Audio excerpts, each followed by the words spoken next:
안녕하세요, 로미쌤입니다. 제가 영상을 항상 밝고 유쾌하게 올렸던 것 같아요. 최근에도 그렇고 좀 좋은 일들이 많아서 또 영상으로 이렇게 즐겁게 찾아뵈야 되는데, 오늘은 조금 저에게는 좀 힘든 시간이었던 것 같아요. 오늘은 제가 좀 많이 힘들었던 일들이 있어가지고 이렇게 영상으로 찾아왔어요. 제가 미사지구에 오픈을 3호점을 하게 되었는데요. 근데 어느 날부턴가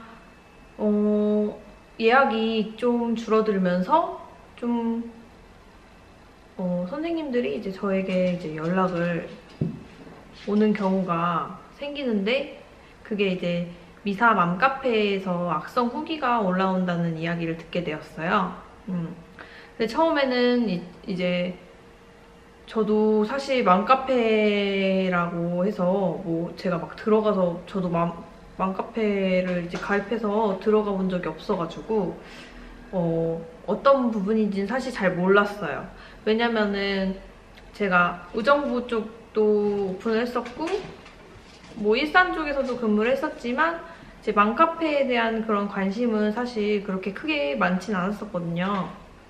근데 이제 악성 후기가 올라온다는 소식을 듣고 이제 디자이너 선생님들을 좀 많이 혼냈었어요. 왜냐면 제가 아무래도 오픈도 했고 어떻게 이렇게 오픈샵에서 이렇게 악성 후기가 올라오면 되게 안 좋은 거 아니냐, 많이 꾸짖고 이제 뭐 서비스나 이런 거에 대한 뭐 예약 시간과 뭐 이런 것들에 대해서도 많이 이야기를 했었어요. 근데 이제 시간이 지나다가 보니까 이게 지속적으로 올라오는 글도 있더라고요. 그래서 조금 이상했어요. 아무래도. 근데 어쩜 이렇게 나도 미용을 했지만 이렇게 후기들이 이렇게 막 안 좋게 올라오는 경우는 그렇게 크진 않는데, 좀 의아는 하면서, 아무래도 의정부 같은 경우, 저희 2호점 같은 경우에도 그런 글들이 많이 달리진 않았었기 때문에 뭐 제가 생각을 크게 안 했던 부분이었는데, 제 미사 맘카페에서는 조금 후기들이 올라오더라고요. 그래서 그러다가 이제 저희 이제 직원들이 좀 하는 일이 뭐였냐면, 이제 카페 후기가 올라올까 해서 이제 걱정이 돼서 그런 것들을 이제 검색을 자주 해보았나 봐요. 그러다가 어떤 악플을 보게 돼요. 근데 이제 그 악플을 보게 된 후에 그 악플의 내용은 뭐 이제 뭐 머리가 마음에 안 든다, 뭐 이런 뭐 머리 망쳤다 이런 얘기인데, 그 악플의 아이디를 눌러서 들어가 보니까 헤어 디자이너 선생님의 블로그가 나오는 거예요. 그 블로그를 본 후로 저희가 너무 놀랬어요. 저희는 진짜 사실 되게 충격적이었어요. 어떻게 이런 글을 적을 수가 있지? 어떻게 같은 미용사끼리 이런 글을 적지? 이런 생각이 들더라고요. 그래서 저희가 수소문을 해서 그 분에게 전화를 드렸어요. 어떻게 이렇게 하냐? 같은 미용을 하시면서 이렇게 악플을 달 수 있냐? 아이디가 이렇게 나와 있다. 온 적도 없으시고 방문하신 적도 없는데 어떻게 이런 글을 적었냐 얘기를 했더니, 그분께서 해킹을 당했다고. 해킹을 당해서 저는 아니라고 좀 완강하게 이야기를 하시는 거예요. 근데 저도 사실 조금 화가 났기 때문에 저도 인스타에 글을 올렸어요. 왜냐면 그냥 간단한 뭐 이렇게 좀 그런 부분에 대해서 이렇게 댓글을 달았지만 사과를 이렇게 해주실 줄 알았거든요. 근데 해킹을 당했다고 하니까 좀 화가 나더라고요. 아, 이게 어떻게 해킹을 당할 수가 있지? 해킹을 당해서 어떻게 그런 댓글을 달아? 이런 생각이 들더라고요. 근데 진짜 상식적으로 생각을 해봐도 그냥 일반 분들한테 이야기를 해봐도 그냥 어떻게 그런 글을 해킹을 당해? 이런 이야기를 하시잖아요, 보통. 저도 그렇게 생각을 했기 때문에 좀 사실 오해가 있었어요. 그러니까 그래서 제가 변호사를 선임을 해야겠다. 그 정도까지는 생각은 안 했었는데 이거는 좀 뭔가 진실을 해명해야 되겠다. 왜냐면 해킹을 당했다고 하면 뭐 IP라든지 뭐 이런 것들로 이렇게 찾을 수 있을 거라는 생각이 들더라고요. 그래서 저희가 변호사 선임을 하고 그거를 기다렸어요. 근데 그분께서 중간에도 연락이 오시더라고요. 나는 해킹을 당했고 나에게 사과를 해달라고 그 디자이너 분께서 얘기를 하시는데 저희도 그거는 일단 조사를 해봐서 결과가 나오면 제가 사과를 드리겠다 이제 얘기를 드렸죠. 그래서 그 얘기를 드리고 이제 수사 결과가 나왔어요. 수사 결과가 나왔는데 정말 도용이었던 거예요. 그러니까 해킹을 당했던 게 맞았던 거예요. 그래서 다시 한번 저는 또 일을 하다가 정말 해킹이라는 이야기를 듣고 너무 깜짝이 놀랐어요. 근데 더 놀라운 사실은 저희 옆에 근처에 오픈한 샵이었는데 그 샵 직원께서 그렇게 악플을 달았다는 거예요. 근데 그거에 또 한 번 놀랐어요. 어떻게 같은 미용인끼리 그것도 근처에 있는 미용실에서 그렇게 사실 악플을 달 수 있을까? 이런 생각이 들더라고요. 그분께서 저에게 말씀하시기를 주변 지인들의 아이디를 받아서 여러 개를 받아서 맘카페에 후기를 올리기 위해서 그걸 빌렸다는 거예요. 그래서 저희 샵에 대한 악플까지 적게 되었다고 하시더라고요. 물론 그런 후기 작성 자체를 이렇게 뭐 카페에다가 머리 잘한다 뭐 이렇게 뭐 후기 적는 것도 좀 말도 안 되는 거기도 하고요. 근데 더욱더 화가 나는 건 왜 바로 옆에 미용실에 매장에서 그렇게 악플 달 수 있는지 저는 사실 그거에 대한 너무 충격을 먹었어요. 사실 진짜 아무 생각이 없었는데 그렇게도 할 수 있겠구나.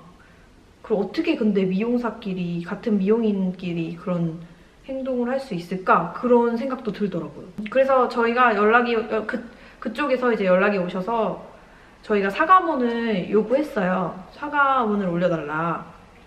왜냐면 어쨌든 허위사실을 유포한 거기 때문에 저희 입장에서는 사과문을 올려달라고 요청을 드렸는데 그거는 일단 검토해보시겠다고 말씀을 하시더라고요. 근데 전 그 부분에 대해서도 또 이해가 안 돼요. 사실 당연히 잘못된 건데 그런 거는 당연히 잘못된 거 아닌가요?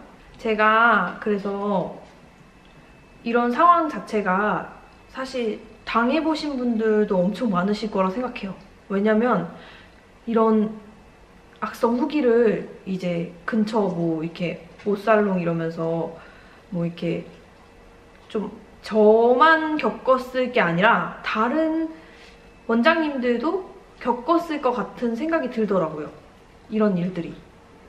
그러니까 이런 뭐 악성 후기나 뭐 이런 것들에 대해서 이제 다른 원장님들도 경험해 보셨을 수도 있을 거란 생각에 이런 것들을 어떻게 해결하는 게 좋을지 제가 자문을 구하고 싶어서 이렇게 영상을 찍었고요. 그래서 이제 법알못 가이드님과 함께 이야기를 해보려고 합니다.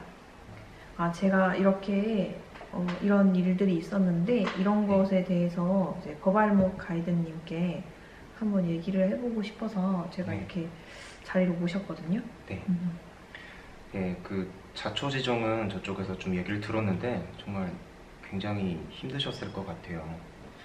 네, 이런 상황은 좀 빈번히 일어나는 상황일 수도 있는데 어떻게 보면 사실 자기가 실제 경험한 것에 근거를 하거나 아니면 진짜 사실인 것에 근거를 근거를 하고 리뷰를 하면은 이건 사실 문제가 될 게 없거든요. 그런데 이렇게 아예 악의적으로 허위의 정보로 상대방을 이렇게 괴롭히고, 심지어 또 찾고 보니까 아이디를 도용한 사람이고, 이러면 정말 문제가 저는 커질 거라고 생각을 해요. 지금 이런 경우는요, 이 형법상의 업무방해죄에도 해당될 수 있고요. 정보통신망법에는 우리가 흔히 사이버 명예훼손죄라고 부르는 게 있는데, 이런 것들이 다 적용될 수 있습니다. 이 업무방해죄라는 것은 이 허위의 사실을 유포하거나 또는 위력으로 사람의 업무를 방해할 때 성립하는 건데요. 이거가 성립을 하면은 5년 이하의 징역이나 1,500만 원 이하의 벌금을 받을 수도 있고요. 그거와 또 동시에 또 다뤄볼 수 있는 게 정보통신망법에 있는 사이버 명예훼손죄, 이거를 범하게 되면요, 이게 사실일 경우는 제외를 할게요. 지금 아예 허위 사실을 유포했으니까. 허위의 사실을 유포해가지고 명예훼손을 할 때는 7년 이하의 징역이나 5천만 원 이하의 벌금형까지도 받을 수 있거든요. 게다가 이분은 또 다른 사람의 아이디를 도용을 해가지고 죄를 저질렀기 때문에 이거는 정보통신망법 제48조 제1항 위반입니다. 이렇게 되면은 5년 이하의 징역 또는 5천만 원 이하의 벌금형까지도 받을 수 있어요. 그러니까 굉장히 큰 죄인 거예요. 사실 다른 사람의 아이디를 도용하는 거를 굉장히 좀 쉽게 볼 수도 있어요. 남의 아이디를 써가지고 게임에 접속을 하거나, 또는 남의 아이디로 뭐 그냥 간단한 SNS 계정에 뭐 친구 계정 들어가거나, 이런 거는 굉장히 좀 약하게 볼 수 있는데, 이 사람이 저지른 죄는 아이디를 도용을 해서 그거를 또 범죄에 이용을 했기 때문에 이거는 전혀 쉽게 볼 만한 게 아닙니다. 아까 변호사 선임하셨다고 하셨죠? 아, 예. 네. 뭐 그분도 아마 제가 말씀드린 대로 그대로 진행을 하고 계실 거예요. 그래서 이제 경찰 조사가 끝나고 검찰로 넘어갈 때도 제가 보기에는 좀 쉽게 끝날 것 같지는 않습니다. 그리고 이것과는 또 별개로 민사소송을 통해서 손해배상 청구를 해가지고 이 재산상 또 업무에 어쨌든 피해를 보셨잖아요. 재산상 피해도 보시고 뭐 이런 부분에 대해서 손해배상 청구를 해가지고 손해를 배상 받으실 수 있죠. 그래서 민사도 꼭 진행을 하셔야 될 것 같아요. 저희는 사과문을 요청을 해드렸는데요.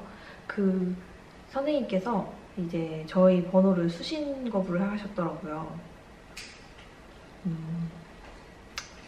그리고 지금 영업도 잘 하고 계시는 것 같더라고요. 네. 그래서 저희는 이제 저희가 할 수 있는 방법으로 최대한 방법으로 진행을 하려고 합니다. 아, 그리고 그 오해했던 그 선생님께 진심으로 죄송하다고 말씀드리고 싶어요. 제가 사실 너무 오해를 해서 좀 사실 좀 마음이 좋진 않더라고요. 기분이 안 좋으셨을 거고 힘들었을 거라고 생각이 돼요. 그래서 그 선생님께는 정말 죄송하다고 말씀드립니다.